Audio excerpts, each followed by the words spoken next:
Thank you again, everyone. Thanks for everyone who stuck around for the deep dive session. I know these are being recorded, so anyone who's watching this session online, you may want to go back to that one first. It'll give a more gentle introduction. This session should be a little bit less rushed because we have a bit more time, but it's definitely going to get a little more technical, and I hope I can answer some of the questions that you may have had after the first session. So we're going to cover two things. I'm going to do a deep dive into how pods work, how we build them into a Merkle tree, what makes them provable, and then how that kind of proof compilation step happens that turns things into a circuit. And then my colleague Ahmad over here is going to take over and talk to you a little bit about the actual circuits underneath that, how we make them modular, how we make them these very flexible proofs.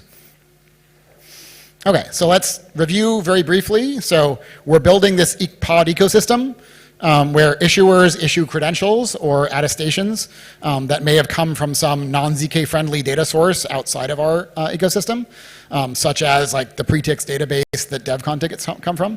You're going to hold them in Zupass or somewhere else. You can use pods in whatever app you want. Zupass is optional. But we let users hold their own data. And then that user can, in response to a request, make a proof about that data in order to prove, I'm a licensed driver, I'm over 21, I have a ticket to Devcon, et cetera. So this is what we're trying to enable. So pod is a data format that makes ZK proofs easy. We use Merkleization, or rather we build a Merkle tree. I don't know if Merkleization is actually a word, but I will continue to use it. We do it in a deterministic and repeatable way, and we use this data structure so that individual entries are easy to make proofs about without having to prove every entry of the pod at once. And I'm going to, in this session, go a lot deeper on how that works. The other thing that makes this easily provable is we use ZK-friendly primitives. All of the underlying math is based on the baby jub prime field. That's those like prime numbers that were, or numbers modulo a prime number that I referred to earlier. We use a Poseidon hash and an EDDSA signing. These are two algorithms that can operate over this baby jub prime field. And the proof compiler plays an important role, which is that there are some things that are not ZK friendly to verify, but as long as they are public and can be verified by the verifier directly, they don't have to be in the circuit.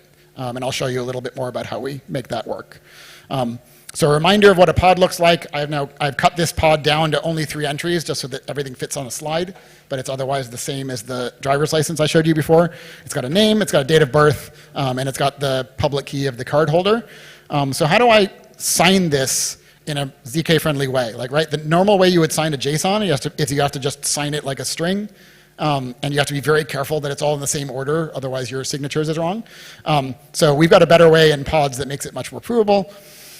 So what I'm going to start with is I'm going to take all those entries, and the first thing I'm going to do is I'm going to alphabetize them to make sure that they're always in the same order.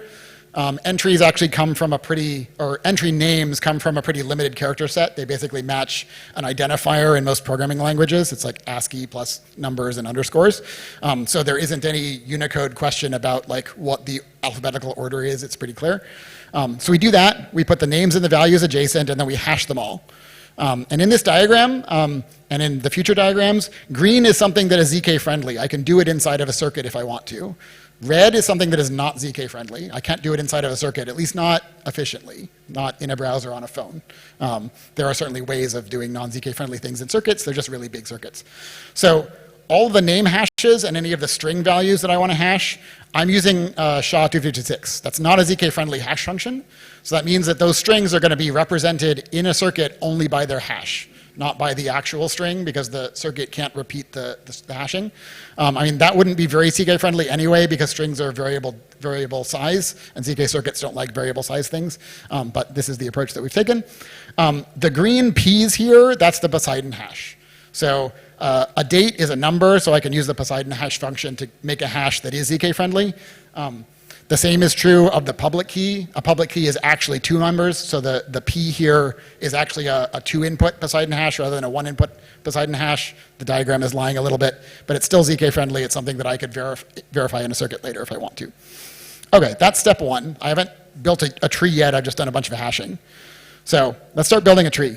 We're going to hash together the adjacent elements. That means that the name and value that correspond to each other are always hashed together to get a new value. These ABCs at the top, those are just the hash that results in hashing together the previous two hashes. Okay, so we're starting to look a little bit like a tree. Let's keep going. Next level up, I'm just going to keep hashing together adjacent elements. This is a pretty standard Merkle tree. There is an open question here of like, what do I do when my tree isn't a multiple of, or a power of 2? The way we do that in the particular version of the Merkle tree we use is we just skip that level.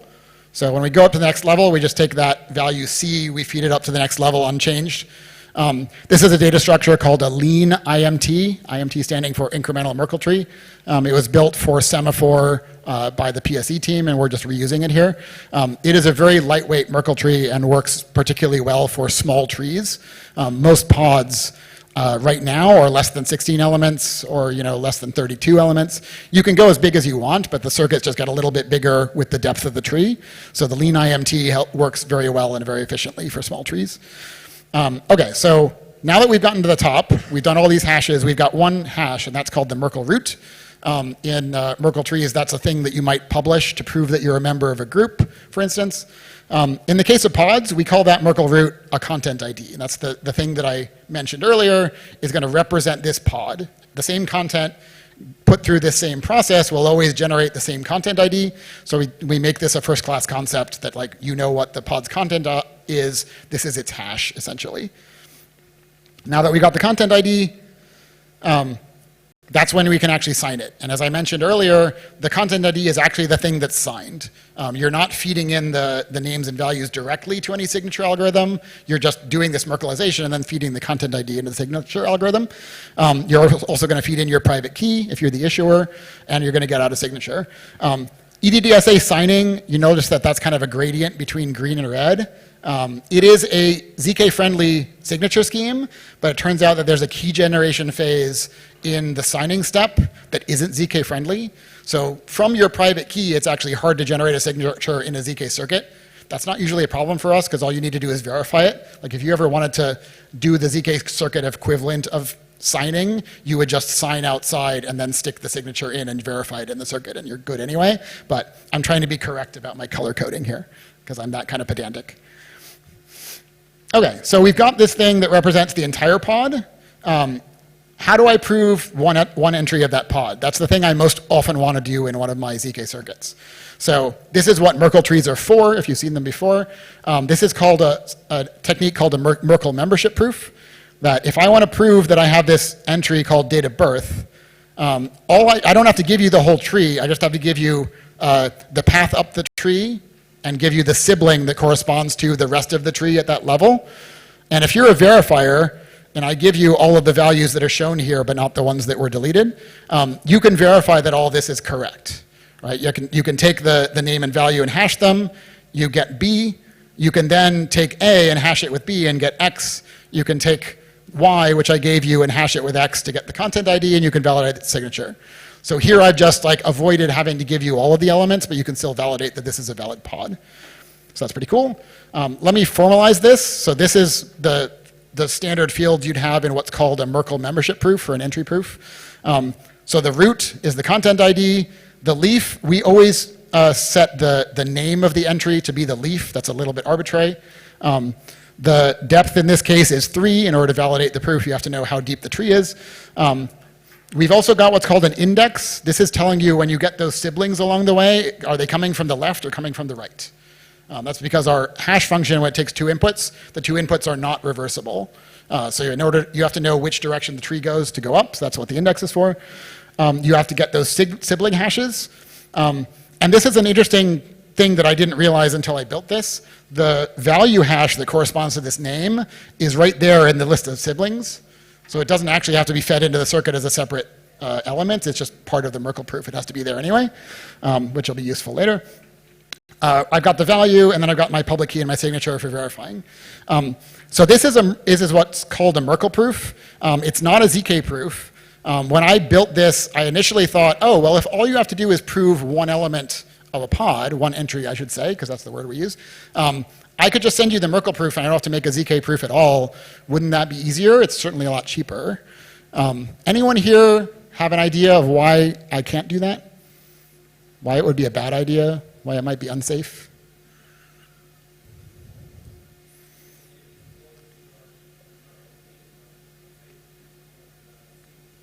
Well, I mean, disclosing the signature doesn't necessarily obviously mean that I'm disclosing anything. Like, what would the attack be? Can you answer that?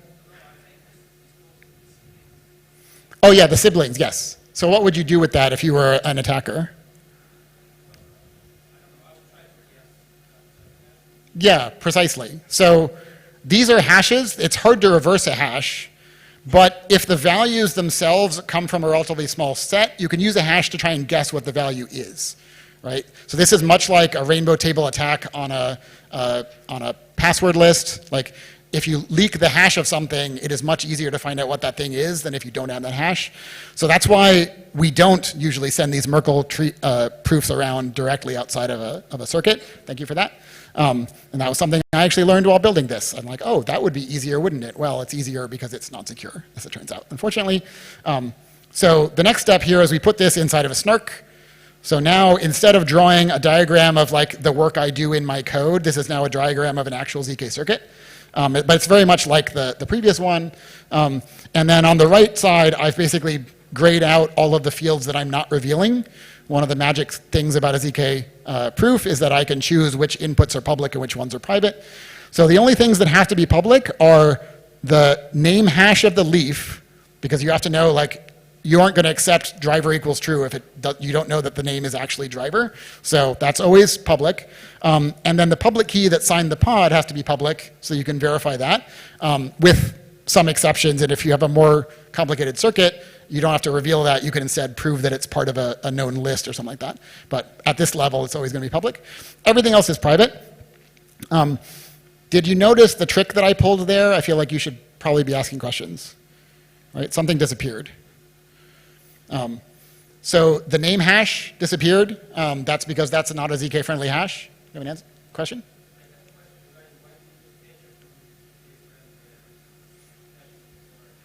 We're not using Ketchak, we're using SHA-256, but it's also non-ZK friendly. It's because it's a string, and a string being variable length is not going to be ZK friendly anyway, at least within the limitations that we set for ourselves. Like, you can prove things about strings, there are ZK friendly ways of hashing that, but it's not very friendly because of the variable length. So for strings, we always use the SHA hash, and we do it outside of the circuit. This is why, or another reason why, the name of an entry always has to be public. That means that the verifier can take the name as a string. The verifier can hash it using SHA-256, get the name hash, feed that into the circuit, and be confident that that hash really does correspond to the name driver, or I guess it was date of birth in this example. Yeah, so that's the other thing that, like, is important here, that there is a little bit of work the verifier has to do outside of the circuit. They're not just going to check the ZK proof, they're going to check some of the inputs to make sure that they correspond, usually just by hashing them again. They're not really checking so much as recalculating. Okay, so the last step, this is now a proof of one element of a pod, but it's not modular. I said that GPC circuits are meant to be modular. Well, the way I make it modular is I just slice it up. So this, in one of our GPC circuits, would be represented by 3 different modules. The object module, which proves that a content ID is properly signed, that proves a pod. An entry module that proves that this entry or this name exists in this pod. And then a numeric value module, we call it, because we can only prove the actual value in the circuit if it's a ZK-friendly hash function, which only happens if it's a number. So the numeric value module lets you prove that the value exists. Okay, let me review what we got through all of those diagrams. So an object is made of entries, which are named value pairs. The name and the value are represented in the circuit by their hash, which might be a Poseidon hash or might be a SHA hash. And we use the type hints that come in with the data to know how to hash the value. Is it an integer? Is it a date, which I'm going to convert to an integer? Is it a string? Is it a set of bytes? Is it a public key, et cetera? We generate a content ID by building a Merkle tree, and that means that we can make proofs about individual parts of it, and we make a signature on the content ID to make an attestation. So the P in pod, I usually use it to mean provable. It also can mean another thing, which is portable. One thing that I like about the data format that I described and the process I described is that there's nothing in there about, like, a string representation or how you have to canonicalize it the way you would sign a JSON. It's all about math. So if you can do that same math and get together the same content ID, then you have a pod and it's valid. That means that while we do support a JSON format for sending pods around because it's convenient, you don't have to use that. You can save it in a binary format. You could use a protobuf. The Frog Crypto game has a different JSON format that's a little more nicely readable for players, and it all is just as valid a pod.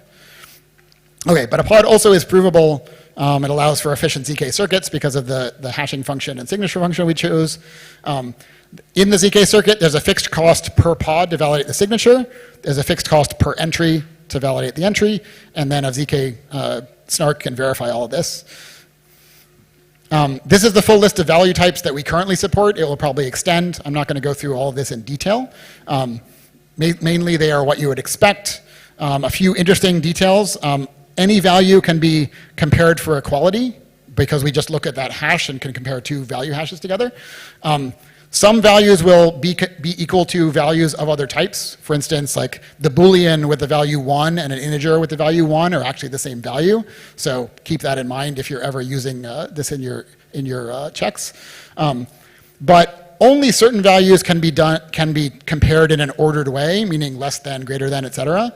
Those are numerical values. Right? You can't do a less than on a string in a GPC circuit just because the string is only represented by its hash. Whereas for a numeric value, you can prove that, oh, this is the value, and I can check the hash in the circuit, at which point I can feed that value into further logic to check greater than or less than. But also because of some of the limitations of what you can do efficiently in our particular circuit language, comparable things are limited to 64 bits in our circuit. That's an aspect of the circuit. We could make a module for comparing things that were bigger. We just limited it to 64 bits.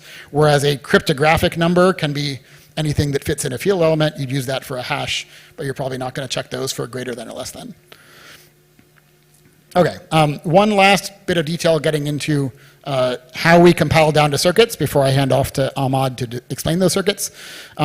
This is the diagram I showed before. I'm not going to go through it again, but I want to talk a little bit more about the compile and decompile steps that happen in this diagram where we bridge into the world of ZK circuits.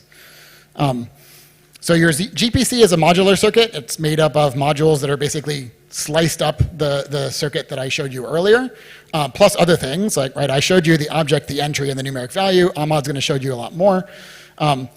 The modules are connected to each other by passing around verified values, such as a value hash, such as a name, or such as a numeric value. Like, those are all examples in the previous diagrams of a value that we fed from one module into another.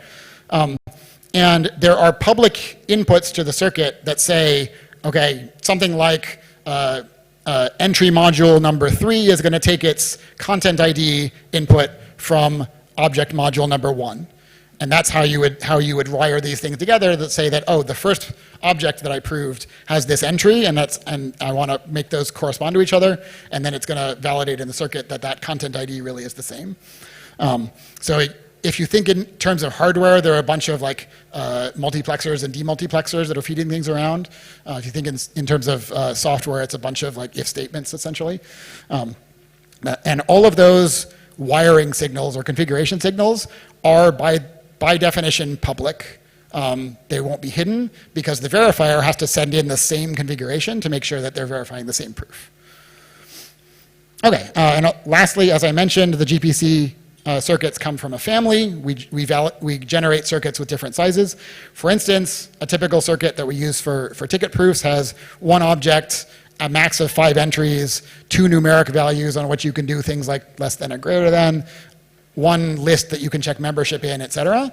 And we generate a whole family of these things with different sizes. You can just pick the one that is cheapest for what you need. And you have to download the artifacts for the circuit that you picked. And this is like a vague size range. Proving artifacts are pretty big, at least on the level of proving on a mobile phone. Verification artifacts are very small. So if all you have to do is verification, it might even be reasonable to just build all the artifacts directly into your app bundle. But for proving, you probably don't want to do that. You probably want to put them somewhere else. Okay, this is kind of a restatement of this. So the proof compiler takes the configuration, takes the inputs, including the pods, the user secret private key, and things like lists and tuples that you can generate, uses them to compile down to the proof outputs. using, there we go, the proof compiler. So what this is going to do, much like a programming language compiler, it comes in multiple phases. First thing we're going to do is check all the inputs, that they are valid by the definition. This includes some things like range checks that are actually important. For instance, if you're going to prove that a value is in a range between min and max, our circuits only work if min and max are 64-bit numbers and not bigger than that, because of certain assumptions. So that means both that those numbers are always going to be public because they're part of the configuration, but that the prover and verifier both are going to check that to make sure so that they can trust the output of the circuit. While checking the configuration, the compiler is going to determine what are the requirements, right? How many modules do I need in order to generate this proof? It's going to pick the smallest circuit that fits. Alternately, you can optionally just feed in a circuit identifier if you want to say, always pick this circuit, please, because that's the one that my verifier knows how to verify. Then it's going to hash and Merkleize all the inputs following the procedure that I showed you earlier in order to format them and the configuration as input signals to the circuit. Potentially a lot of them if you've got like a list of 200 entries and have to feed them all in. But usually it's in the tens of inputs, not the hundreds. You're going to download the artifacts, the proving key and the witness generator in this case, so that you can then finally generate the proof. And then you're going to decompile some of the circuit outputs back into the revealed claims. And some of this logic actually has to bypass the circuit, right? If what I revealed was a string and what comes out of the circuit is that string's hash, I'm going to go look back at the inputs to get the actual string because I can't reverse the hash. But the prover has access to that, so you're going to just copy that string into the revealed claims. Okay. The verifier is going to go through all of these steps in a very similar way, and that's because the verifier is double checking that the prover did everything right. All the stuff that happens outside of the circuit that is security relevant, the verifier has to repeat because you're not trusting the prover, right? Things inside the circuit are being verified by the ZK proof itself, but anything outside of that, the verifier just repeats the work, including things like checking that the bounds are within 64 bits, and they can do that, and then the proof will be fine. The only differences, which I've called out in bold here, are that the verifier will, rather than picking a circuit, it confirms that the circuit that was selected actually fits the inputs. It downloads the verification key instead of the proving key, which is much smaller, and then it can verify the proof. And then, as I mentioned in the intro session, there is some work to be done after the verify compiler and the verifier is done. Right? The verifier tells you, this is a valid proof with this configuration. You should make sure that that's the configuration you asked for. You might do it by just, before calling the verifier, like replace the configuration the prover gave you with the one you expected, and that'll just work. You copy over the circuit identifier to do this. We have some examples. But you might also do something more complicated where you say, like, this isn't a configuration that I will accept. It might actually be stricter than the one I asked for. It might be slightly differently formatted. That's up to you. And then also, you should check whatever's in the revealed claims. They were revealed for a reason, presumably. So you should check that that's something you actually want to accept, and then go do whatever you're going to do with it in your application. Okay, that is it for me. My throat is feeling a little bit parched from all this talking. So I'm going to hand off to Ahmad now, who's going to take you into how do we actually do what's inside of the circuit. And he's going to plug in his own laptop to do so.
All right, so we'll be going through GPCs in a bit more detail. So when I initially prepared this talk, I had some background slides on pods. Maybe I'll do a very quick recap of what was covered in the last couple of talks. But the TLDR is that GPCs allow us to make ZK proofs about pods. So that's, essentially that's the point we're trying to drive home. And if you want to look up the code on GitHub, here's a QR code to our repo. So we've got a mono repo, pod package, GPC compiler package, GP circuits. It's all in TypeScript. There is an ongoing, let's say, initiative to do more in Rust. If you actually look for the parknet repo, 0xpark/parknet, actually should have put the code up, then you'll find the beginnings of a Rust implementation of much of what we've done on the pod side at least, not the GPC side yet. So yeah, we already know pods are cryptographically signed key value store. Has anybody read the blog post by Joel Gustafsson? Does that ring a bell? Merkleizing the key value store for fun and profit. I mean, yeah, this isn't an entirely new idea, but it is quite solid cryptographically.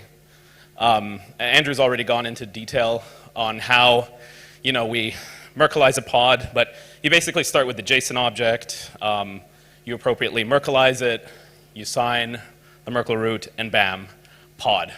So we've already used terms like content ID, so that's the root hash. The signature is the EDDSA Poseidon signature associated with the pod. Yeah, and then we basically have a series of entries. So key value pair is the name of an entry, the value of an entry. So that's the terminology we use. Just to go through some examples, because I'm going to show you some GPC configs corresponding to certain examples. But imagine a world where we had pods as ID cards, ID cards with pods underlying them. So here would be one such example. We use JSON because JSON is the accepted, data representation format in this world.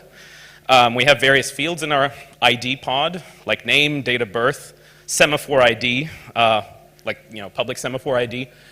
So we basically take something like this. The state would actually issue a pod with this underlying data.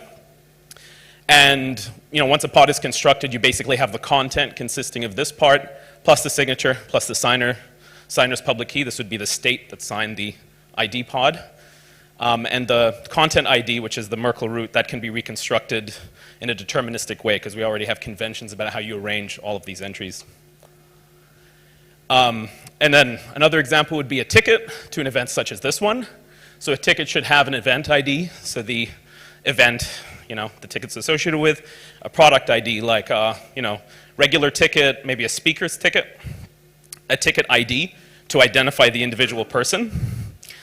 And then maybe the attendee has a semaphore ID. Well, you all do via Zupass. So that would also be embedded in there. And in much the same way, we obtain an appropriate JavaScript object according to the current implementation that represents our pod. Now, life before pods was quite complicated as far as ZK proofs are concerned. You'd always have to define an appropriate data structure, choose some signature scheme, find a way to just cram that data into a circuit, right? And you're going to have to probably pad things along the way, do various little ad hoc things necessary for your application, glue code, and then who knows what comes next, and eventually you profit, hopefully. And that's how it was before pods. And after pods, things get simpler. So now I'm going to talk more about the ZK side of things, how we can what sorts of proofs we can make about pods with our GPC framework, general purpose circuits. So basically, we have a many parameter family of reusable circuits. So depending on the proof, you may or may not need to prove about just one pod, multiple pods, maybe pods with many entries, pods with 5 entries, whatever. We need various circuits to accommodate all of these possibilities, so many parameters. And yeah, each circuit has a number of modules with a specific purpose that I'll go into in a moment. And this is how we make ZK proofs about pods. So here are some examples that relate back to the pods I showed you a second ago. So you could say, you want to prove to somebody that you possess an unredacted speaker's ticket to Prague Crypto 2023, which was part of DevConnect. So as you can see, I haven't updated my examples, but it's a concrete example. Another proof you might want to make is that a ticket to a DevConnect 2023 event was issued to me, without necessarily revealing what event, and proving that you are over the age of 18 without revealing who you are. So these are some things you might want to prove. So we can be more explicit about what it is we're saying in each of these examples. So for the first example, you are saying, I possess a ticket pod. It is signed by the organizers of the event. So for Prague Crypto 2023, it would have been 0xPark PSE. It contains the event ID corresponding to Prague Crypto 2023. Its product ID corresponds to that of a speaker's ticket. And its ticket ID entry value does not lie in the list of redacted tickets, right? And you could always have a field in the ticket saying is redacted, but why would you ever set that to true? So in this case, there would be some universal list of tickets that are no longer valid. And then with the second example, that a ticket was issued to you, you would say that you possess a ticket pod. It's signed by an organizer of a DevConnect 2023 event. And it contains an event ID corresponding to one of those events. And you actually possess the private data corresponding to the semaphore ID that's embedded in the ticket. And finally, with proving that you're over the age of 18, you say that you possess an ID pod. It's signed by some trusted state. Its date of birth entry value, it lies in the appropriate range to prove that you're over 18. And you actually own the semaphore ID. So it really is your ID pod. So from the user's point of view, this should all be streamlined, by the way. I mean, there's going to be some web page you go to, and then you click, and then you get some pop-up, and it's like, yeah, select your pod, select it, prove, bam. You've proved what you needed to prove. That proof goes to the server, together with whatever you chose to reveal. I mean, what you choose to reveal is usually determined by the application. The developer would have baked that in. You can actually go through and make sure that you're not revealing something you don't want to reveal, in which case, don't make the proof. And then whatever it is you were trying to do, hopefully should come through. So here's a high-level description of the GPC compiler as a recap. As mentioned before, from the developer's perspective, depending on your application, you would form some kind of proof configuration, specifying what it is these pods, what properties these pods should have, the pods that go into the proof. So the application that the user interacts with will have both the proof configuration and proof inputs. The proof inputs will have all the private stuff that needs to be put into the circuit to generate the ZK proof you need. The proof configuration will have other details like has an entry called date of birth. Maybe date of birth should lie in a certain range, or this entry of this pod should lie in a certain list. Its value should lie in a certain list. And yeah, so you basically take these things. Something I'm kind of sweeping under the rug, I'll get to in a moment, is the family of circuits. I said that there's a many parameter family of circuits. Thing is, we've pre-generated a lot of artifacts. We're using Circom and Groth 16 under the hood. So you know, you have to do your trusted ceremonies, power of Tau, whatever. So we've done that for a certain, well, not a proper trusted ceremony, but you know, we have some artifacts that you can use. But an additional input to many of these procedures is the family of circuits you're using. So there's a default value here that we provide, but you could just as well customize it.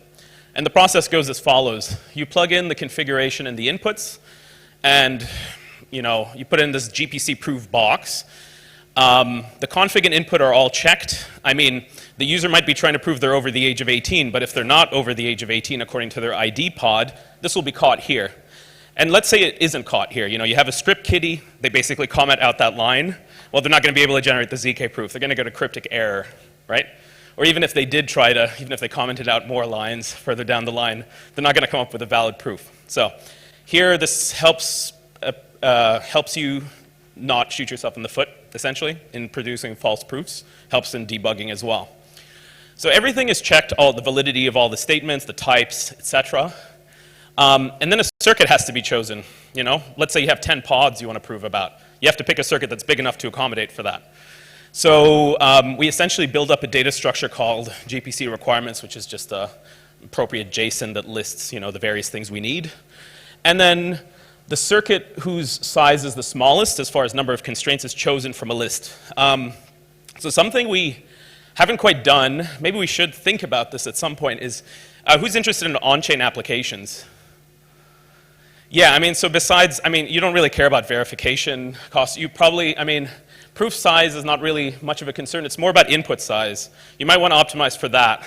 That's maybe something you might have to do on your own. I believe there are a few projects that do that sort of thing. But that is another thing you might want to optimize for. But in our case, we just optimize for circuit size, because then that reduces proving time. Because proving can take a long time if you just choose one of the larger ones. Inputs are config is canonicalized, I should say.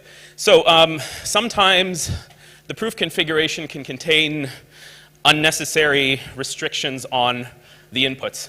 For example, you could say that a number should lie in the range 0, 10, but not in the range 5, 10, right? It's unnecessary to specify it that way. So you could simplify that down to saying it lies between 0 and 5, for example, or 0 and 4, depending on whether you're doing inclusive or exclusive bounds. But it basically brings it down to a canonical format, and then all the inputs are compiled in the sense that once we've chosen a circuit, in a circuit you don't have variable size loops, you don't have variable size arrays. Everything has to have a fixed size.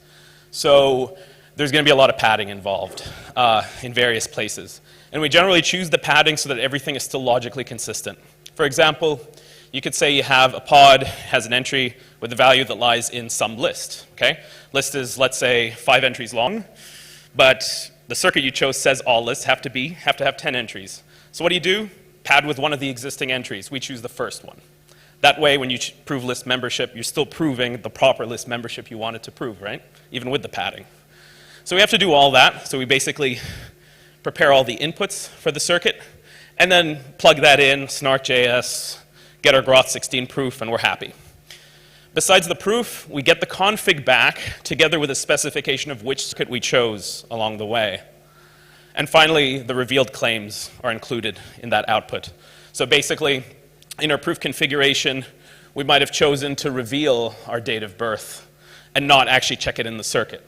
For example, for the ID pod example, that would be amongst the revealed claims. And verifying is basically taking the output of that last process, plugging it into a box. The config is checked against the claims. You can't check everything because there is going to be private data, but you can check whatever's available in the revealed claims to make sure everything's consistent. And then you verify the proof. So just using snark.js in this case. And then output true or false. So going back to the examples, for example, I possess an unredacted speakers ticket to Prog Crypto 2023. We basically have the proof input, the proof config, I'll start with that. So we specify the pods that need to go into the proof. We only have one pod, ticket pod. Doesn't really matter what we call it here, it's just a label. And then that should have an entry now, so it should have a sequence of entries, specifically event ID, product ID, ticket ID. We choose to reveal both event ID and product ID. Why? Because event ID will reveal what event it was, Prog Crypto, and product ID will tell us what kind of ticket it was. The ticket ID itself should not be revealed, so we say is revealed false, but we do specify it should not be a member of the list that we call redacted tickets. Now this list itself is going to be specified here in the proof inputs. Another thing I stated is that the signer's public key should be revealed, the signer of the ticket, because we do want to actually assert that it's a legit ticket, right? Anybody can issue a pod. You just need to make sure this is an authentic pod issued by the organizers of Prog Crypto 2023. And then proof input would basically just be the pods. You make sure that obviously ticket pod should coincide with the one you mean in the config. All of this is done under the hood, by the way, in Zupass when you make ZK proofs. You basically get that drop-down box, you get to choose the individual pods, and then you can make your proof. The membership list should be provided, again, by name. list of redacted tickets. And you might want to put a watermark in the proof inputs. So thing is, you could make this proof, and then somebody could take your same proof and try to submit it again, right? If you didn't have a watermark, nothing would stop them from asserting the same thing as you. So by putting a watermark like a timestamp or something associated with the session, you can, guarantee it can't be reused. So yeah, that's essentially what you put into that GPC proof box. And then out of that, you'll get some gross16 proof, which is some sequence of bytes, not here.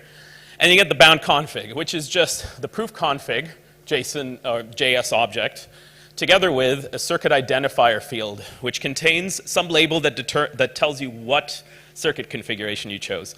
There is some, there is some logic behind the sequence of characters. Here's what it says. I've chosen the protopod GPC circuit with one object, 10 entries. It has a max Merkle depth, MD, of 6. What that means is the pods you put in are not going to be too big that they can't be accommodated by a Merkle tree of depth 6, yeah? So 2 to the 5 entries. 0 NV means 0 numeric values. In this particular proof, I don't need to say anything about any numbers per se. I'm just checking for list membership and I'm revealing some values. I don't need to say that, this entry is greater than 5 or this entry is greater than that entry. Nothing like that. So I don't need the numeric value module. And I certainly don't need the EI, entry inequality module, which is what would allow me to make those inequality comparisons. This is something Andrew talked about briefly. In order to say things about entries in the sense of inequalities, like greater than, less than, not equal to, that's a different story. But if I want to say one entry is greater than another, first I need to check they lie in an appropriate range, that they are 64-bit signed integers. That's the convention we use. But you do have to restrict the range to do this properly in ZK. So I don't need any of these modules. I do need a list membership module. That's what the L is for. I need one list, because I only have one list here to check that the ticket isn't redacted. Maybe it has 100 entries, So I need one list of 100 entries. I need 0 tuples. I haven't really combined any entries. You might want to combine entries to check that a tuple of entries lies in a list or doesn't lie in a list.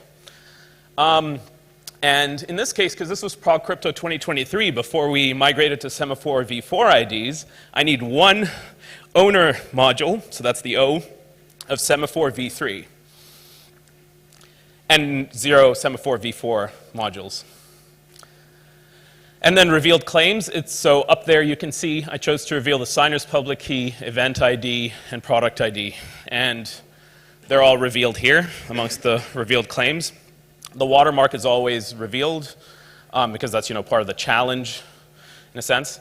And the membership lists in question are also revealed. So that's that example. To assert that a ticket to a DevConnect 2023 event was issued to me, the approach is much the same.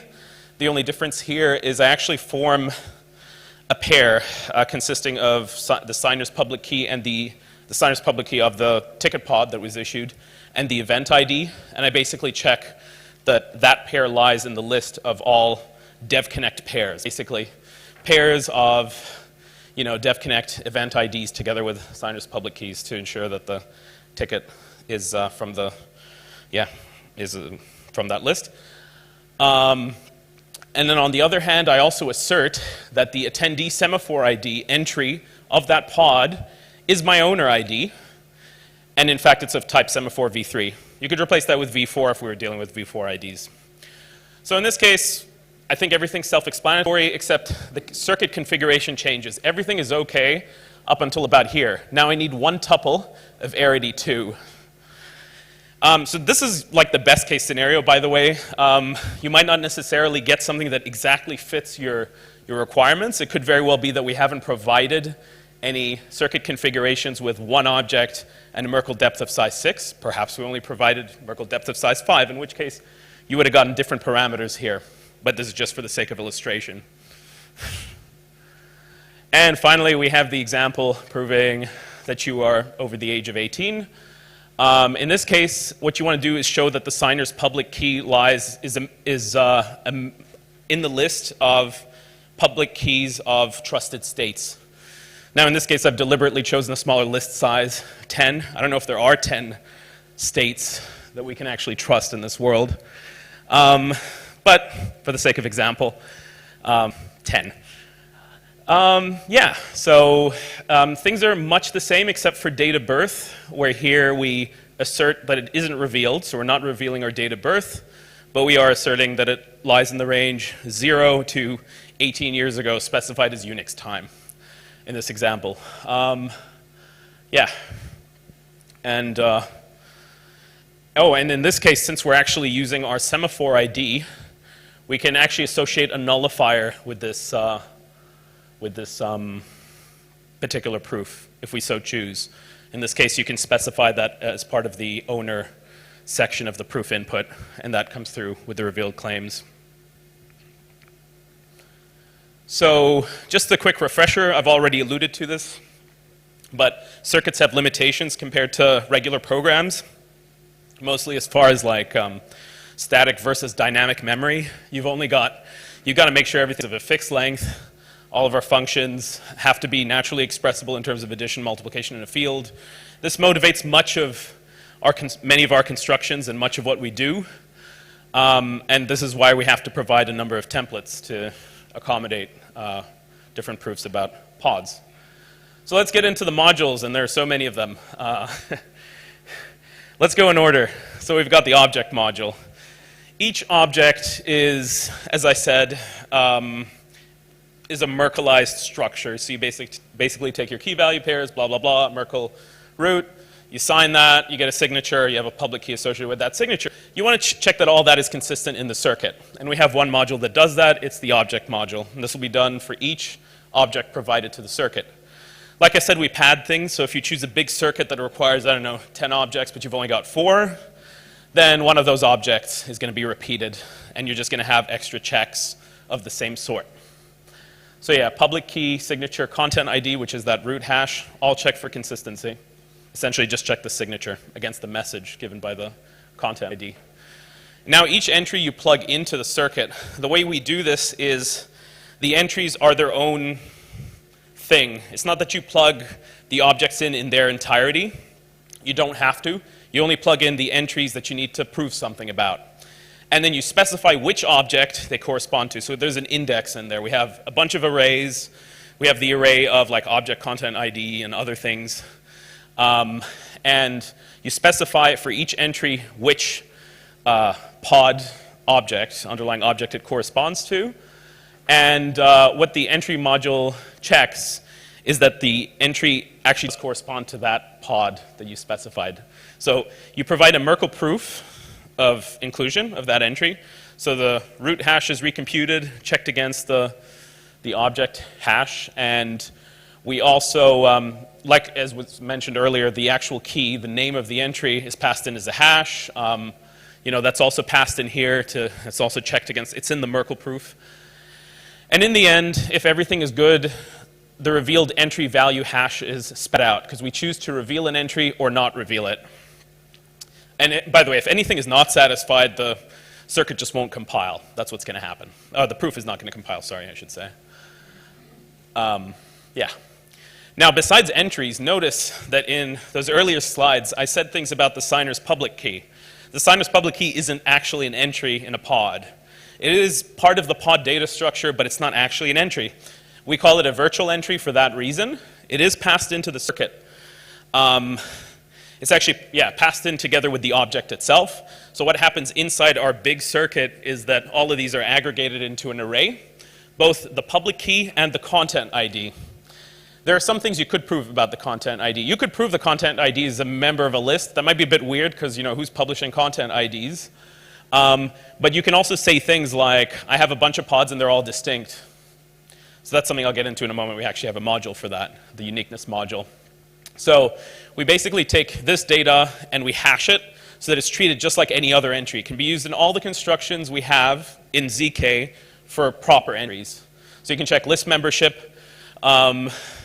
You can check for equality, non-equality, not inequality, because these things are going to be pretty big. They're probably going to be close to 254 bits, right? There's no guarantee that a hash is actually going to be a 64-bit signed integer in a field. I mean, why would you expect that? So that's what the virtual entry module does. And then for virtual or non-virtual entries, we might want to check if they're equal to one another. You might want to check if one entry value is equal to another entry value or is not equal to another entry value. For example, you could say I have 2 pods and they were signed by different parties. This is how you would check them. And in this case, we basically plug in the value hashes. We plug in an array consisting of all the entry value hashes together with the index of the entry that ought to be equal or non-equal. And you plug it into this thing. It'll check for equality, and actually it should spit out a Boolean. That part's missing here. And as part of your proof configuration, you would have specified whether you wanted to check for equality or non-equality. And then you've got the owner module. So if you chose to say that a certain entry in a pod was actually an owner ID, semaphore v3 or v4 type, then you ought to provide your semaphore secret as a private input to the circuit. And yeah, you basically specify which of the entries of the inputs corresponds to the semaphore commitment. You can plug in both a v3 and a v4 identity, by the way. So it is possible to actually have like a pod with a semaphore v3 identity, one with a v4 identity, and you prove that you have the secrets to both identities. That would be a way of establishing that you own both of those semaphore IDs. I mean, one such way. I mean, surely there are more direct ways, but that is just one way. Yeah, you basically specify which of the entries does correspond to your semaphore ID. You plug in your secret. You might want to plug in a nullifier as well to invalidate this proof if somebody else want to come and use it later on. And you might or might not choose to reveal that nullifier hash. And in this case, either you output that nullifier hash or you output -1, which is our convention for the absence of data. And then we have the numeric value module. So here, like I said, entry values are passed in by hash by default. But sometimes you want to prove things about entry values, like they lie in certain ranges. And in this case, they have to be signed 64-bit ranges. So the numeric value module is responsible for that. You plug in the actual the value corresponding to the entry that you're arguing about in this entry value hash array. You plug in the entry value hash and a lower bound and an upper bound, and those are checked in circuit. And assuming you've done that, you can also check whether such an entry is less than, greater than, less than or equal to, greater than or equal to. You can do whichever using the entry inequality module. So in this case, you just pass in a pair of entry values, and this box will just check if entry 1 is less than entry 2. And that's sufficient for checking any possible inequality. Why? Because we're going to get a Boolean out. So you could just flip it if you wanted to do the other way around, or you could just assume it's false if you wanted to do the other way around with an equal sign as well, like a non-strict inequality. So in the proof config, you don't have to think about that, like, oh, I can only do is less than or is not less than. No, you don't have to think about it. Just put in less than eq, greater than eq. It's all the same. It'll all be translated appropriately when compiled down to the circuit. So the compiler takes care of all these little things that you probably have thought about. You've probably done this before, but it's easy to mess up if you have to do this again and again, and keep these different conventions in mind. Then we have the tuple module. How do we handle tuples? Easy, we just hash them. So in this case, so in one of our examples, we had a pair of entry values, and we want to show that that pair lies in a list of pairs. So how do we handle that in the circuit? We actually hash the list of pairs. We hash the thing that we want to check is a member of this list of pairs, and then we check that the hash is a member of the list of hashes. And that's what the tuple module is responsible for. It basically just hashes everything away to obtain a tuple hash, which you can then treat the tuple as an entry in its own right, as far as the logic is concerned here. Then we have this membership module. That one's fairly straightforward. We just do a linear search through the list. If we actually, we plug in the entry value hash and the list of hashes to check. Lists are always hashed anyway, entry by entry. So we're just doing simple arrays. In future, we might actually have pluggable Merkle trees so that you could actually do a Merkle membership. But for now, we just do linear lists because we only care about small sizes anyway, and it's fairly cheap. So yeah, the list membership module. And then we've also got the pod uniqueness module, as I mentioned. You might want to say the pods going to the circuit are all distinct as far as their content is concerned. And this one has a simple switch. I mean, you just plug in all the content IDs, and then you get a Boolean, 0 or 1, depending on whether all the content IDs are unique. And whether you want to impose that the content IDs are unique is up to the proof configuration. And finally, the global/watermark module. This one just has that watermark value. It's plugged into the circuit, a constraint is put in, and that's it. There's nothing else about it. It's just to ensure that you don't reuse the same proof, or just have that the proof be associated with that particular session. Yeah, so life after pod and GPC should be a lot simpler. You should just write down the data structure, then maybe use the GPC or GPC PCD library, or even the Z API, which uses all this stuff under the hood to, you know, put your application together. Something comes next, and then profit, and we're good. So future directions for all of this would be more features. Yeah, I mean, I already hinted at a few possibilities, like having some form of Merkle membership rather than a linear approach to list membership. More pods, more GPCs. I mean, you know, it's pretty. The pod project is pretty young.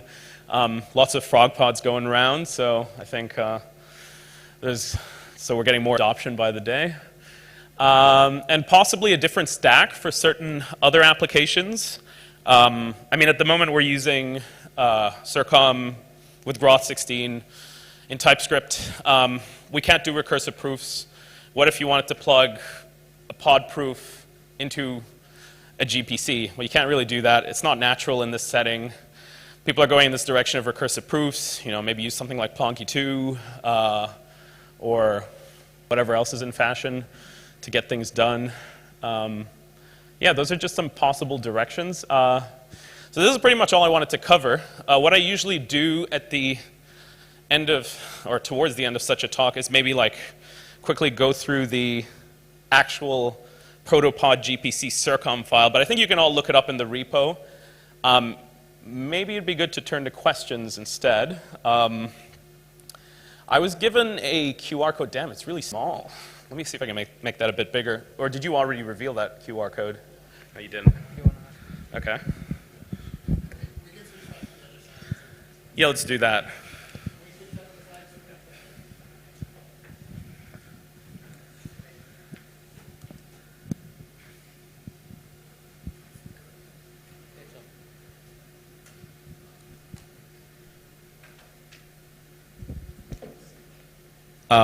Should I maybe answer some questions? Because there have been some questions already.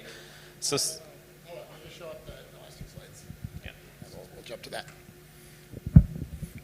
Okay, so a couple links just to tell you where to go for more.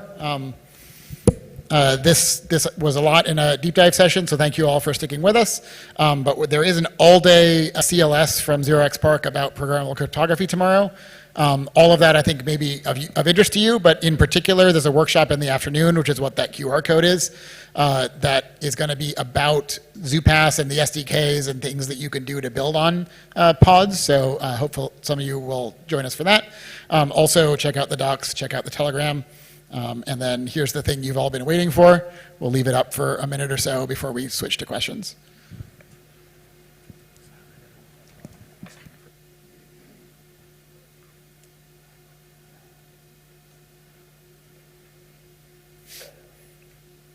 All right, everybody got your frog? Let's get to the questions. Okay, when making ZK proofs, are they already being done with the idea that they are anti-quantum, or are we still far from having those problems? We, as a team, are far from thinking about those problems because, as I said in my intro, we're limited to kind of tried and true technologies that live in a browser, and that limits our choices to not really being able to kind of pick and choose that much. Everything here is based on elliptic curve cryptography with the baby jub prime field and curve. So I don't think that that's guaranteed quantum resistant, but I don't think anyone's broken it yet. But yes, we have potentially would have problems with that in future, and that's why we'd want to investigate alternative avenues and proving systems like Ahmad alluded to. Could I compare and contrast pods with verifiable credentials? Yeah, that's something that I looked into. They do something very similar, particularly the IDEN3 or Provado ID system, where they use JSON LD to represent verifiable credentials and make proofs about them. It's a similar kind of Merkleization. They use a different kind of Merkle tree. They use a sparse Merkle tree, which is optimized for larger trees with deeper depth and can do things like prove absence of an entry. That's one of the limitations of our pod Merkle tree, that you cannot prove that an entry is absent, only that it's present. If you saw my list of data types for pod, one of those data types is null. That's actually there specifically. So if you want to prove that something doesn't have any other value, you can give it a null value and prove that it is present with a null value rather than proving absence. But for that, we get Merkle depths that are like 5 or 6 or 8 in most of our circuits, whereas the IDEN3 circuits for sparse Merkle trees have a default depth of 32 because they need to avoid collisions on the Merkle hash. So that's a technical difference. We're optimizing for like lots of small objects rather than a big complicated tree is kind of the trade-off we made there. But they are compatible in concept. There's no reason you couldn't take a verifiable credential and turn it into a pod. Pod is much more general, like any names and values will go. Okay. What are some of the challenges, problems in this space? Anything we could look into and help? Ahmad may have more thoughts on that and some of the like crazy circuit stuff he's been doing. Like I know that lack of ability to do things like recursive proofs is definitely a limitation for us. The size of proofs that we can make in a browser on a phone is definitely a limitation for us. My kind of rough rule of thumb has been we have to keep things under about 100,000 constraints. If you've written Circom code, each constraint is kind of a mathematical equation. Our typical circuit right now are anywhere from like 8K constraints at the low end to like 30 or 40K, and that's going up to like 3 objects, 20 entries, etc. So you can't really do really, really big pods unless you're willing to take some extra time and some extra memory. It's all possible. What else? Is the circuit able to see the raw data or only the tree of hashes? How are range checks and comparisons done? I think Ahmad alluded to that when he was going through the modules, but only numeric values can go into a circuit directly. That's why you can't do like ordering comparison on a string, because that would require a string value to be in the circuit. But with numeric values, you can use the numeric value module to prove that this is the plain text value that corresponds to that hash.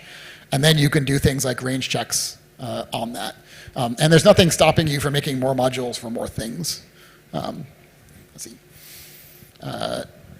Oops, sorry, you scrolled away from the top.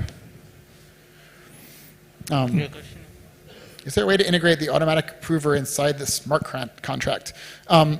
So proving in a smart contract has the disadvantage that all of the inputs, I think, are inherently public because that's how Ethereum works.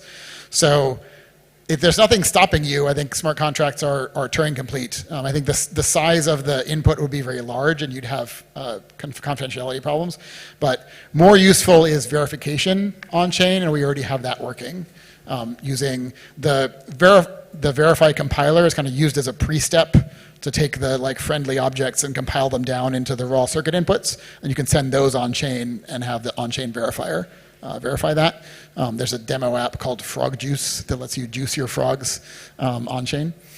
Is it possible to tamper with the GPC config to compile a generic circuit that can allow proving false statements? No. Assuming that you use the GPC compiler as is, and assuming it doesn't have any major bugs, it hasn't been audited yet, you shouldn't be able to prove false statements. What you can do is prove meaningless statements, right? Like, I have a pod that contains a field called driver. I mean, I can make any pod like that. And if what someone asked you to do was prove that you're over 18, that is a meaningless statement for that purpose. So that's a not entirely solved problem. Like in the easy case where the prover or the verifier first asks for this config and the prover sends it back, it's very easy for the verifier just to say, like, is that the config I asked for? Yes or no? Just like do a deep comparison. If you want to get fancier than that, like, oh, you can prove a statement that is like stricter than what I asked for instance, like that's a bit more like logical deduction. That's not easy, but most cases don't really need that. In the example of a module comparing two hashes, why take a list and an index instead of just a value? I'm not sure what that's about. Want to clarify that? I'm assuming that's the entry constraint module, most likely.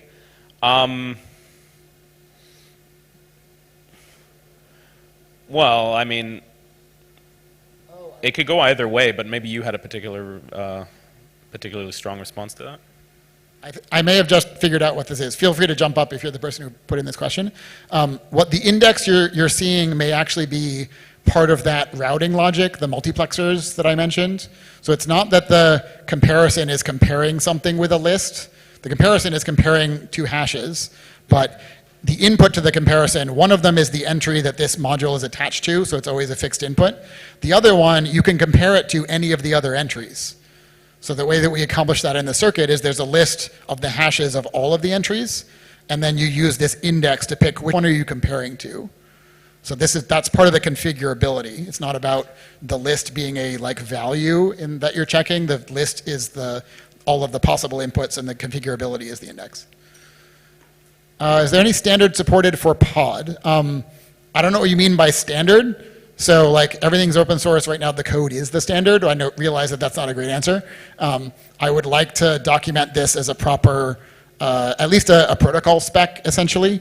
Whether we would standardize it, I think, is up to adoption and how important that is. I didn't want to slow us down in our initial development by getting the W3C involved or their IETF or something like that to standardize things, because that can take years. I'd rather first build something that works, iterate on it with some feedback. But yeah, I think that more of the format should be more closely documented. That's something that we're going to work on. In order for this to work in the governmental settings, do issuer, verifier, and prover need to agree in advance on the pod structure? So yes, a pod inherently is schemaless. You can put any names and values in it that you want, but there does have to be some agreement between the prover and verifier of what does a driver's license look like? If you want me to make a proof of a driver's license, we have to agree on what the names of the values are. There are two ways that the issuer can actually express that. One is just if the only thing you ever sign with this public key is driver's licenses, then the attestation that is this pod implicitly is attesting that it's a driver's license, because this is the public key that is only used for driver's licenses. The other thing that is a recommendation but not enforced by the system is an entry called pod type that is meant to be a unique string for your app to specify this is what this pod is for, which probably also specifies what the entries should be and what their type should be. But there is nothing inside of our libraries that will enforce a schema, other than the proof config itself is implicitly enforcing a schema of the things that are proven about. Yeah. But the proof config only specifies a partial schema. Yeah. So anything that is not mentioned in your proof config is not being cryptographically proven. You may be able to trust it because this issuer states that they only sign things that follow this whole schema. But cryptographically, if the only thing you prove about is 2 entries of a pod and that pod actually has 12 entries, a pod without the other 10 entries would be provable by that configuration. Anything that you want to be sure is true, you have to prove about, unless you're willing to just trust the issuer. But you can do things like prove an entry present if that's all you want without revealing its value. That is a way of checking that the schema is present. But it's really up to the specific use case.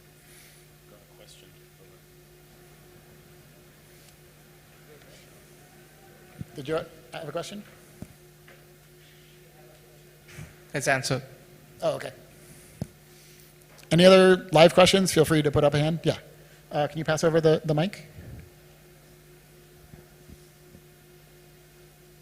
Thank you. How do you approach proving uniqueness in dynamic things like ownership of a name or address in a chat room? Interesting. I don't think that's directly solved by GPCs, other than the standard approach of pick a random number that's big infinite probably won't overlap. But all you can pods are not inherently unique. They are like defined by their contents. So a given pod set of contents will always have the same content ID, and then if the same signer signs it, it will have the same signature. Our signature algorithm is deterministic. So there's no inherent uniqueness there, but you can put a unique user identifier or something like that in a pod. You can prove if you put multiple pods in a single proof, you can prove that the individual ones are unique, or you can prove that the user ID that's represented in the pod is not the same as this other one. But I think that's about as far as you can go with like this system. Like proving uniqueness across like all of the users in a chat group or something like that is not entirely in scope. But maybe there's something more specific that I can suggest for you. Thanks. Any other questions? All right. Well, thank you all for joining us. We'll stick around for a couple more minutes if anyone wants to chat in person. But otherwise, I hope to see some of you at the workshops tomorrow at the